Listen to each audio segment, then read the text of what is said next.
Hey guys, it's Mo Clark checking in with Upscale Magazine, checking in with Miss LaTosha Brown. We are at the Black Girls Dream Conference. It's a lot. It's a lot going on. I've been out there Googling, trying to figure out how to pronounce words and everything, and seeing all these amazing young ladies. So how did you become involved with this movement?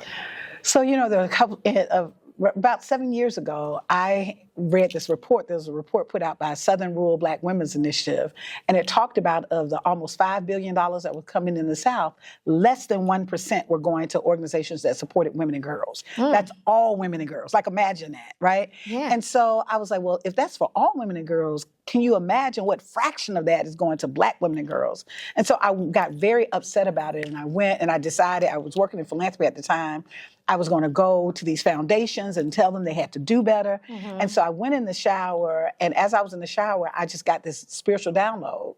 Like, God just basically told me you could either fight that or you could create the way. And so I got out the shower. It was coming to me so quick. I got out the shower and I wrote it down, and I knew that this vision was so big, it was beyond even my own capacity. And I knew that I needed to bring some other women that had expertise. Yes. And so I reached out to three other women who anchored this work, which is Alice Easton Jenkins, Margot Miller, and Felicia Lucky, who all led foundations in their community-based foundations. And we had worked together throughout the years. And we decided that we were going to create an organization that was going to put money on the ground for Black girls and women, that we were going to create a journey around joy, and that we were going to do the work to shift the narrative of how people thought about Black girls and Black women. So being here, the hallways are filled with so many young ladies. Yes. What is that feeling like, seeing you be a part of that and just seeing how many young ladies actually turned out for this event?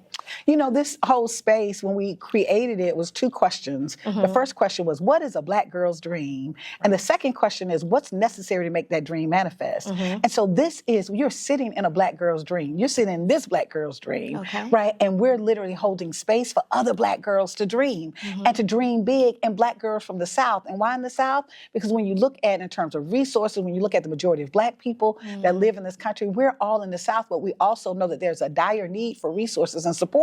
And sometimes even a lack of opportunities. And so when I walk through the halls and I see Black girls lining up to go into the tech station, or lining up to learn about how to do coding, and lining up how to make a bath bomb, or lining up how to do hair braiding, or things around self-esteem, I'm really full, even as I'm sitting here talking to you.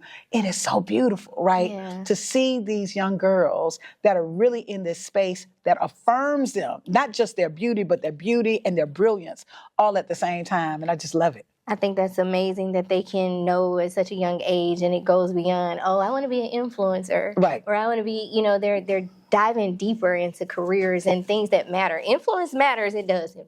Influencers matter. I'll just put that out there. Okay. So you've often said that Black voters matter isn't just a slogan, it's a movement. So what inspired you to co-found that organization? So in addition to Southern Black Girls and Women's Consortium, I co-founded another organization called Black Voters Matter. And we're a power building organization. And ultimately, it's the idea for Black people to think about, it's not the matter of the vote is going to save us. It is a matter of us taking our agency and using all of our power to advance and create the kind of world we desire and we deserve. And so when I say Black voters matter, I'm really saying Black people matter, right? And not we matter to ourselves, and that we're willing to use whatever resources, whatever tools we have to advance the things. We want to get paid like everybody else. Fact. We want to make sure that our children have quality education like everybody else. Right. We want to make sure that the work that we're doing, that not only it gets acknowledged and we get the resources for it, but it also opens up opportunities. So that's why I do the work. All the work that I am involved in, it's three buckets. Yeah. It's one bucket, we're trying to move some money on the ground. Southern Black Girls is a $100 million 10-year initiative where our goal is to move $100 million to organizations in the South that do Black girls work. Black Voters Matter, same thing. Our mission is to how do we get and fund the work on the ground. How do we shift? And the second bucket is really around narrative change. we've got a story. We got to tell our own story. We got to stop letting people define us.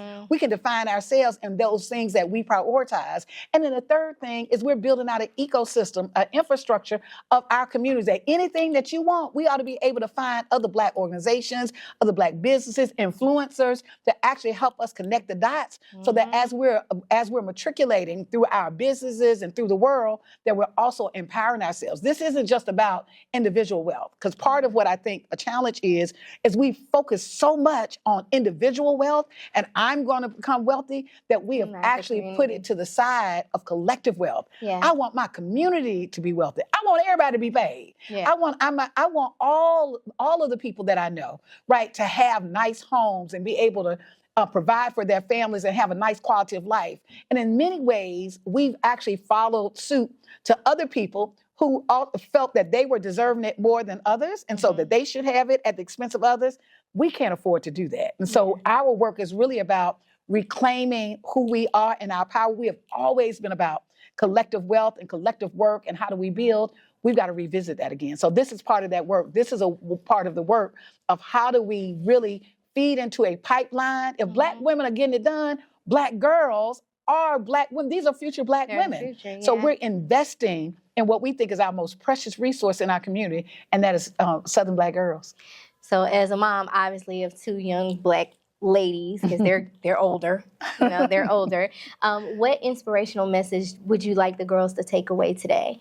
I think there's three things that I would say to take away. The first thing is it's really important that you understand that you are a Black diamond. And all a diamond is a piece of coal under extreme pressure that transforms. And so if we start seeing ourselves as diamonds, not waiting for somebody else to see us, but see ourselves as diamond, what are the possibilities in that? The second thing is I want people to actually, getting people to do work and to create this project and this business, that's great, right? But I think the thing that's the game changer is really centered in belief.